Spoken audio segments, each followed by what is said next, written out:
Hello दोस्तों, आज हम एक प्राचीन शिव मंदिर से ही अपना वीडियो शूट कर रहे हैं और इसके मंदिर से शूट करते हुए हम आज आपसे बात करेंगे कि क्यों मैंने आपसे कहा था कि हमारे जो पुराने मंदिर हैं उनकी अपनी एक बहुत ही अच्छी महिमा है और जितने भी हमारे यहाँ ज्योतिर्लिंग हैं उनका क्या कंसेप्ट है मैं ये भी आपको यहीं से समझाऊंगा।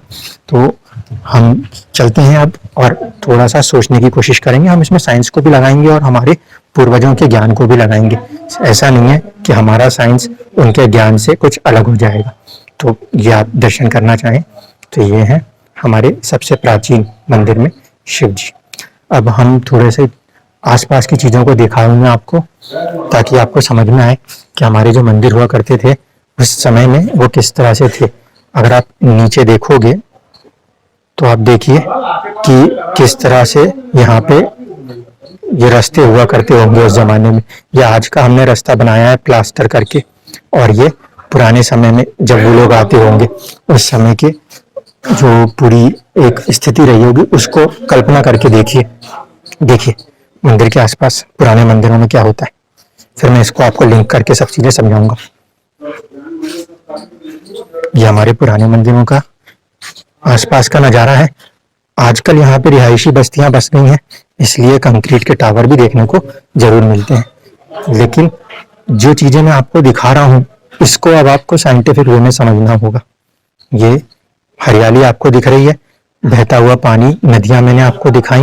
मैंने आपसे ये भी कहा कि हर मंदिर जो है वो किसी ना किसी बड़ी ऊंचाई पे बना हुआ होता है।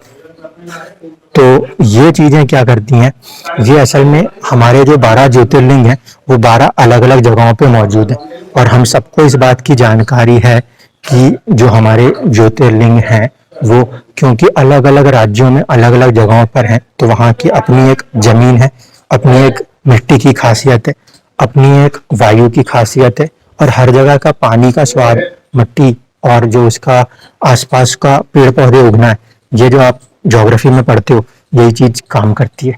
जब कभी भी हम किसी को कोई बीमारी का उपाय बोलते हैं और हम कहते हैं ज्योतिर्लिंगों से, तो वहां तक जब जाते हैं जो बहुत पुराने मंदिर हैं, देखिए आप इस तरह से चल के जाएंगे ऐसी जगहों पे और वो उन समय को आप समझिए उनके पास चप्पल जैसी चीज नहीं थी।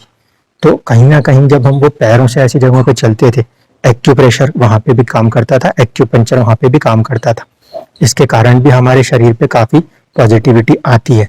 इसी तरीके से क्योंकि ये बड़े बड़े जंगलों और बड़े बड़े पहाड़ों पर मौजूद है तो वहां पे बहुत सारी ऐसी औषधियां भी पाई जाती थी जिनकी सहायता से रोग खत्म हो सकते थे।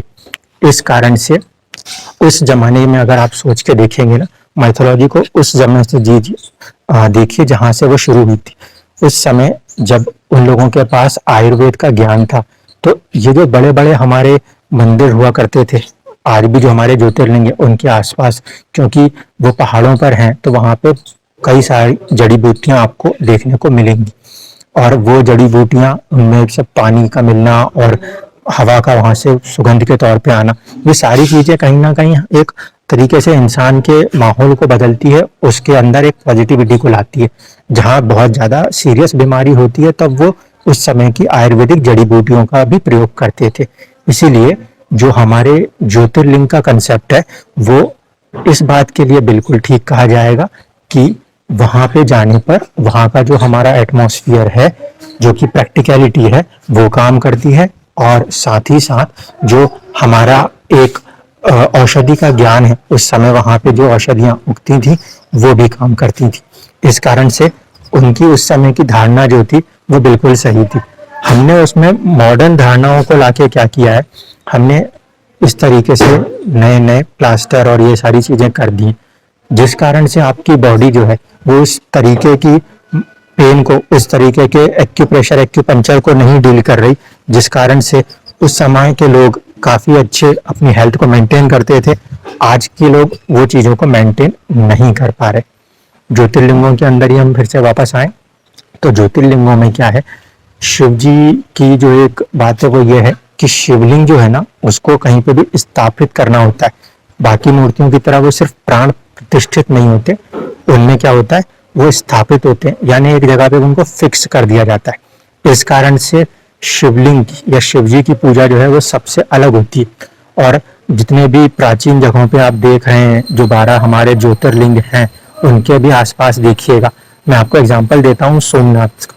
सोमनाथ का जो मंदिर है वो कहीं ना कहीं एक समंदर के किनारे है, और आप सबको पता है कि चंद्रमा जो है वो जल का कारक है। आज देखिए किस्मत से जल भी बरस रहा है, तो जल का कारक है चंद्रमा।